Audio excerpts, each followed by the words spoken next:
Be seated.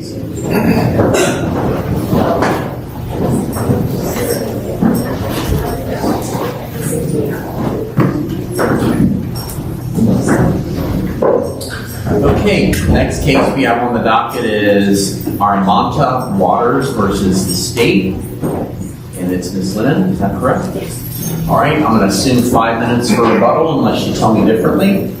And you may proceed.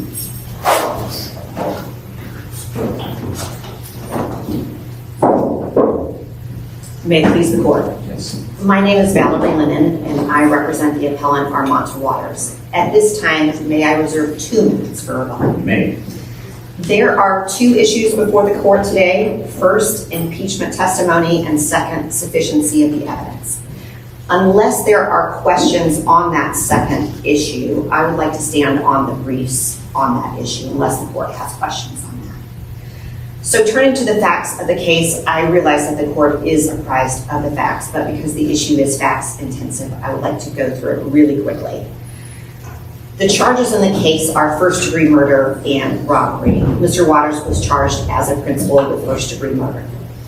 The facts of the case are that Mr. Waters, Mr. Head, and Mr. Graham traveled by car from Georgia to the Daytona Beach area in order to buy marijuana from Mr. Berry.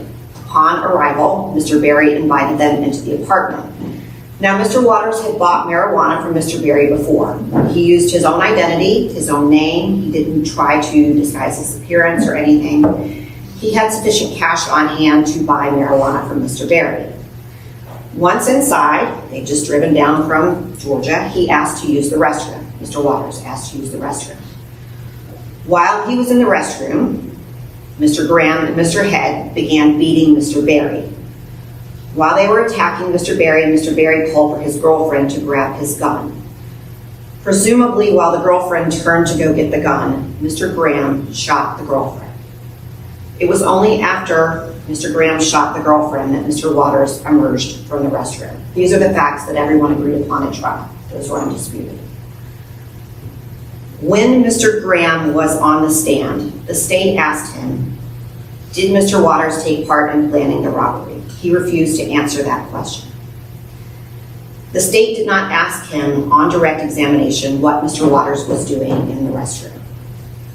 On cross-examination, defense counsel asked him simply, was Mr. Waters in the restroom during the beating? The answer was yes.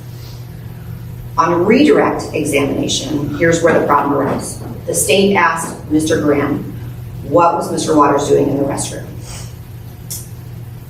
Whatever answer Mr. Graham gave. Was there an objection to that question? Yes. So that's where the problem came in. This was the impeachment testimony. The state was allowed to impeach him with his prior, and there was another issue with the prior deposition testimony. No, was there an objection to the question that wasn't answered? I believe so off the top of my head. What was the objection? The objection was that the defense counsel was not noticed on this deposition because it was in connection with another case. But that seems to go more to impeachment, right? Correct. So what was the objection to just a simple question of do you know what he was doing in the bathroom? I believe it was that it exceeded the scope of cross-examination. Off the top of my head, I don't have it. And the trial judge has pretty broad discretion on that, right? Sure, and the standard is abuse of discretion. So this is just one part of the problem here. And the real problem with this is that, so the answer is that the plan was, didn't you testify at this prior deposition that the plan was he was supposed to grab marijuana? Does the record show whether Mr. Graham's prior deposition was a discovery depo, or was there testimony, or what type of deposition was that? Off the top of my head, it was a deposition in another case. It wasn't even this case. It was related to a co-defendant in another case that Mr. Waters' attorney was not noticed on, didn't have a chance. When Mr. Waters' attorney tried to depose Mr. Graham, he said he wasn't going to answer these questions. So that was a whole other issue.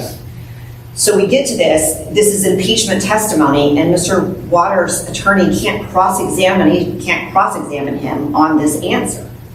So the answer is, sure, he was supposed to grab the marijuana from the bedroom.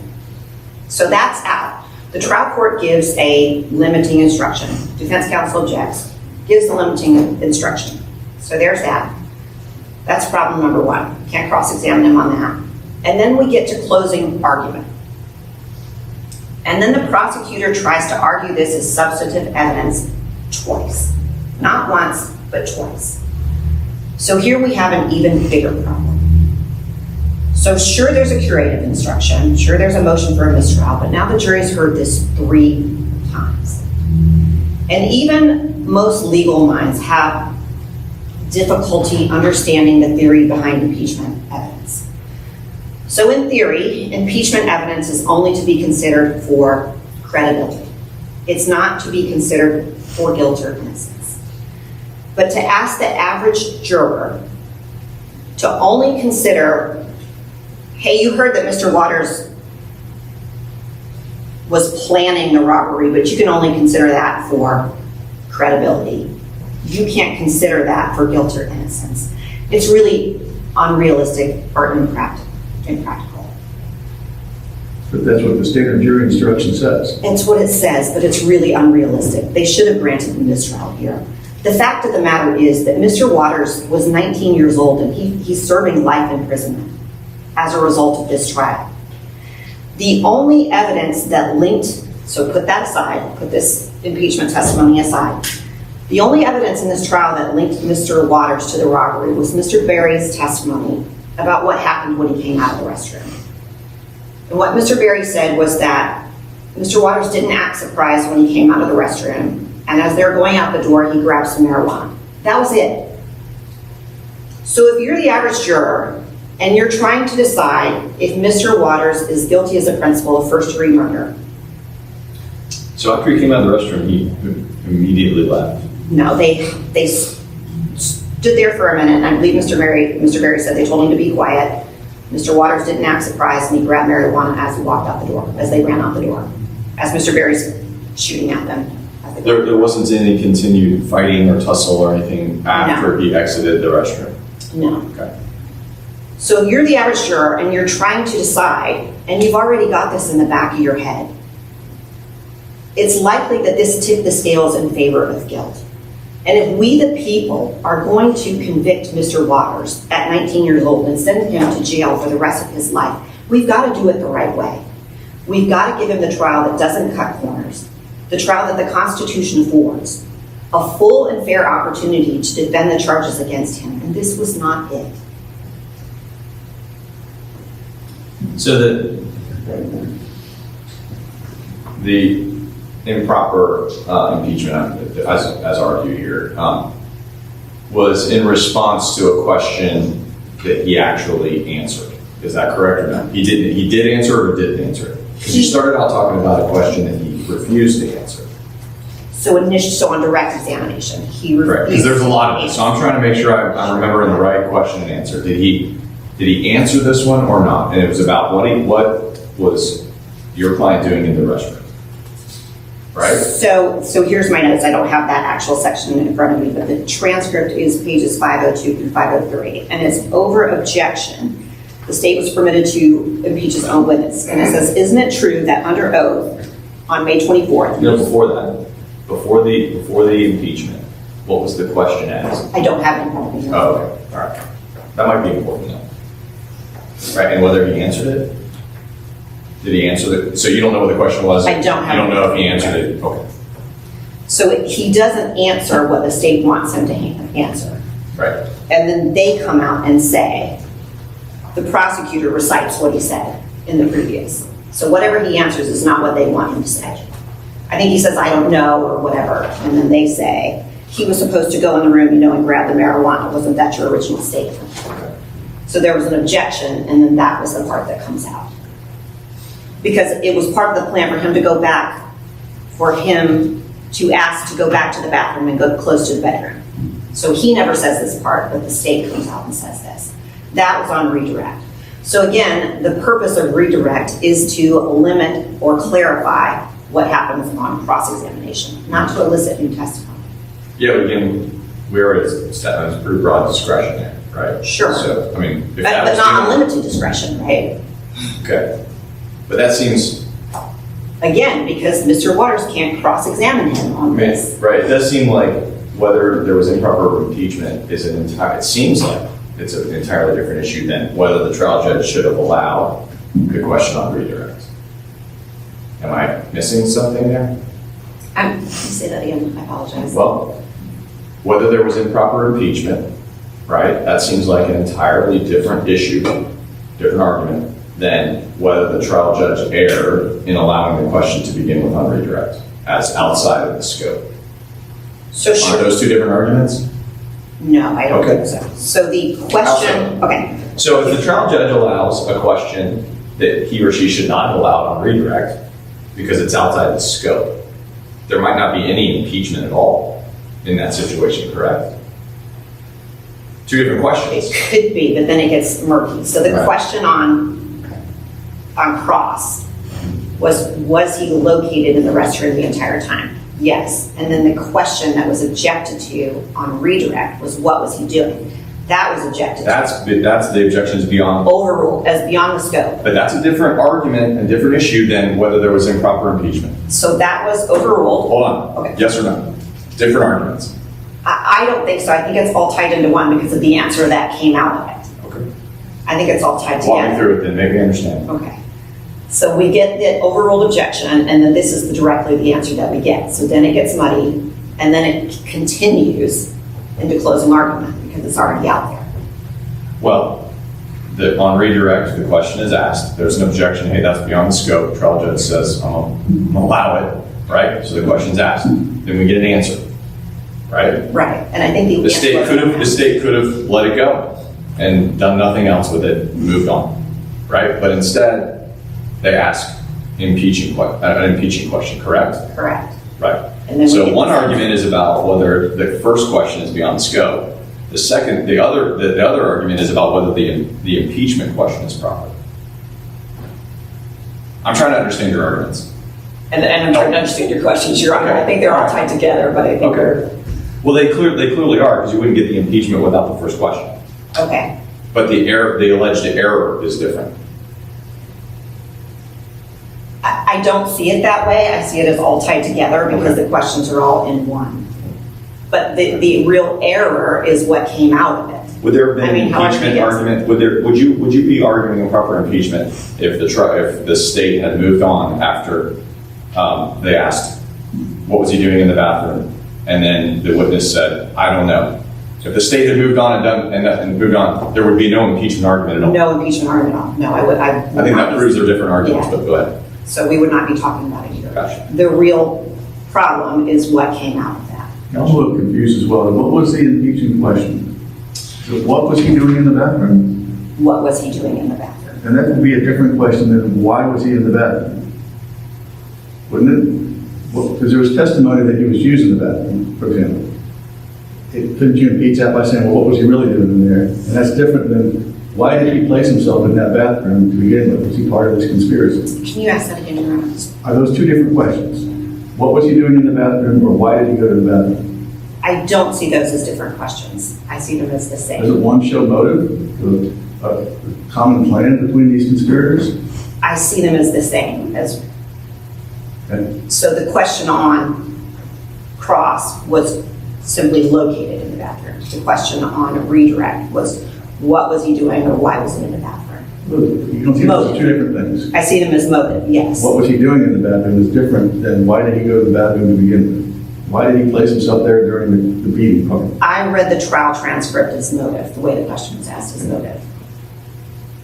And so the real harm, regardless of how the question was phrased, was the impeachment testimony that came out of it. So you're not arguing beyond the scope, that you're not making that. No, Your Honor, it's the impeachment testimony that came out of it. Gotcha. And then how that was ultimately compounded in the closing arguments. And what that happened was, so moving to that closing argument, so now we already have this out there, one. So if it had just come out here just on redirect, and that was it, that was the only time the jurors heard that, we'd have a much different case. Now we're in closing argument, and they've heard it a total of 3 times now. So when you say in closing argument, I'm assuming you're looking at, I think it's on trial transcript, page 751. the prosecutor, when I asked him about his prior statement, he agreed that he did in fact, in a sworn statement, originally say that Mr. Waters was going towards the bathroom as part of the plan because he knew that the drugs and the money were close to the back of the bathroom. And it was that I believe the prosecutor is saying fact. The judge then comes back and says it's not a fact, it's impeachment. Is that what you're talking about as far as compounding it? It moves from being impeachment, an inconsistent statement, to the prosecutor saying this is a fact, meaning jury, this is actual evidence. Correct. Okay. And it happens twice. So the trial judge warns the prosecutor, you can't argue it as substantive evidence. Okay, goes right back out and does it again. Defense counsel moves forward. Well, hold on, there was an instruction, right? An instruction, Yeah. correct. We do have, so it's the end of sidebar, goes back and reads the instruction. I think it's number 9. I think it's page 13. So the judge reads the instruction. And then we go back out. This is pages, transcript pages 748 through 753. Goes right back out. So Mr. Waters knew this was going down. And then that's the second time that happens. So now they've heard it 3 times. And it's really hard to unring that bell for the jurors to unhear what they've heard 3 times now. So unless the court has any further questions, I would ask the court to, Mr. Waters is serving life imprisonment. He was 19 years old when this happened. And I would ask the court to reverse this, to award him a new trial, the one that the Constitution affords. And I'd like to reserve the rest of my time for rebuttal, if that's okay. Thank you.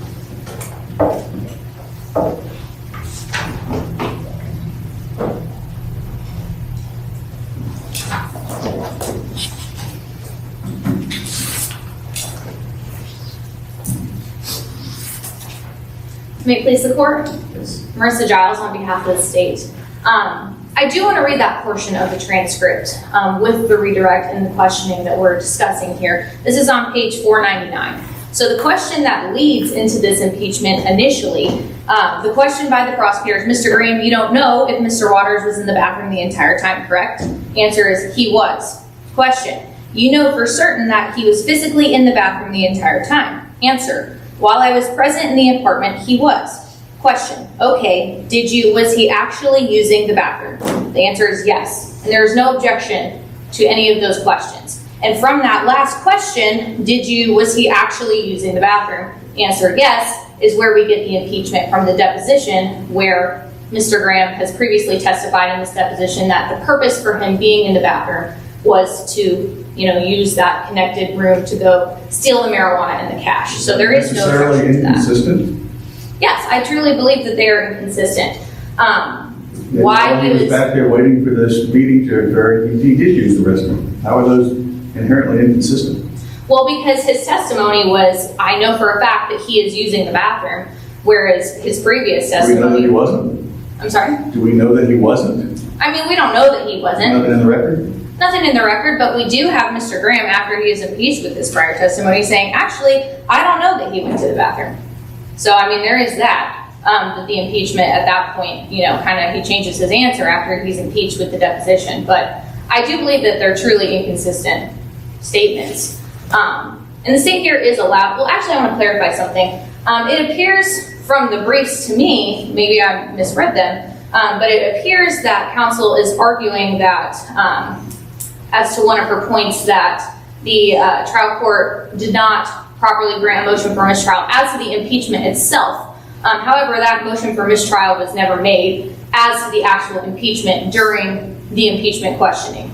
So I do want to make a point that in and of itself is unpreserved. And, whether or not it's compounded in closing, I think is a separate argument. But it appears to me from the briefings that that was a point that was made, and that is a point that is unpreserved. But as to the impeachment itself, the state is allowed to impeach its own witness. I don't think there's any argument there that the state wasn't allowed to impeach the witness. I guess the question is whether or not this was a truly inconsistent statement, which I know we just spoke about, but whether or not the purpose of calling the witness was for impeachment only, or if there was another purpose behind it.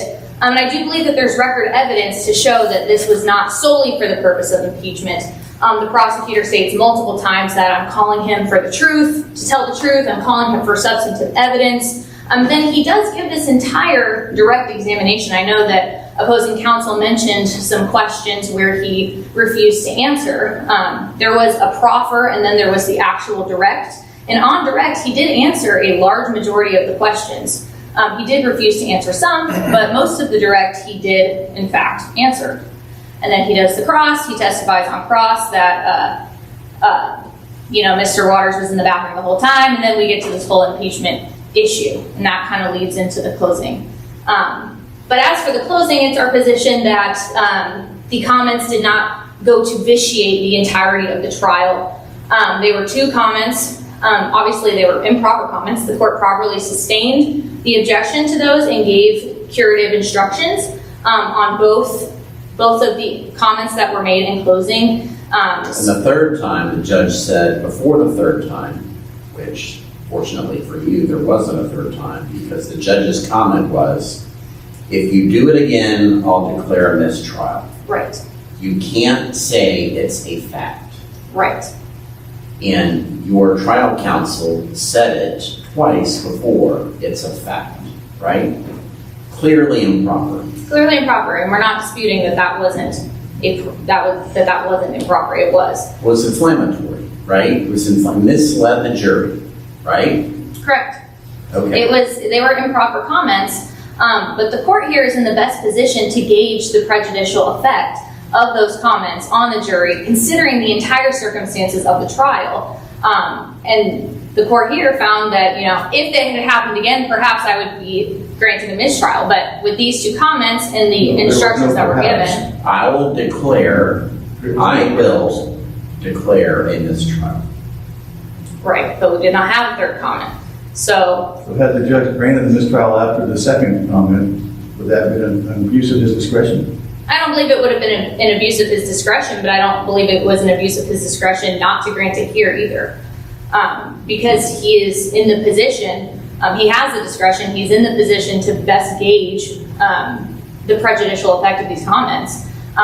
He was within his discretion, and he did not abuse his discretion at that point to not grant the mistrial after So those saying two it comments. twice wasn't prejudicial, but saying it 3 times would be prejudicial. That's your position? On the trial court, the trial court was in the best position to figure that out. If he believed that third comment would have been overly prejudicial and worthy of a mistrial, then I believe that was within his discretion to do so. But it was also within his discretion here to gauge the prejudicial effect of just the 2 comments. And he did give those 2 curative instructions. He gave multiple instructions. He gave the impeachment instruction multiple times. It was throughout the trial. It was actually, during the actual impeachment. It was in the preliminary instructions before the closing. Then it was during closing. And then it was in the written instructions that they got. So they've gotten that impeachment instruction 3 or 4 times at that point. And then I think on the second comment, the court told the jury to disregard the prosecutor's comment. So there was curative instructions along with, the trial court's admonition to the state at that point. So it is our position here that these comments were not so prejudicial as to vitiate the entire trial. Obviously, this was a very, very long first-degree murder closing. It is over 50 pages long. These comments, while improper, did only take up less than a page, perhaps, of commentary. And so it's our position that they were not so prejudicial as to vitiate the entirety of the trial, and that the court did not abuse its discretion here. And as for issue 2, I know that my co-counsel or my opposing counsel relied on her brief, so I will do so as well unless the court has any further questions for me. Thank you. Thank you. And I ask that you affirm.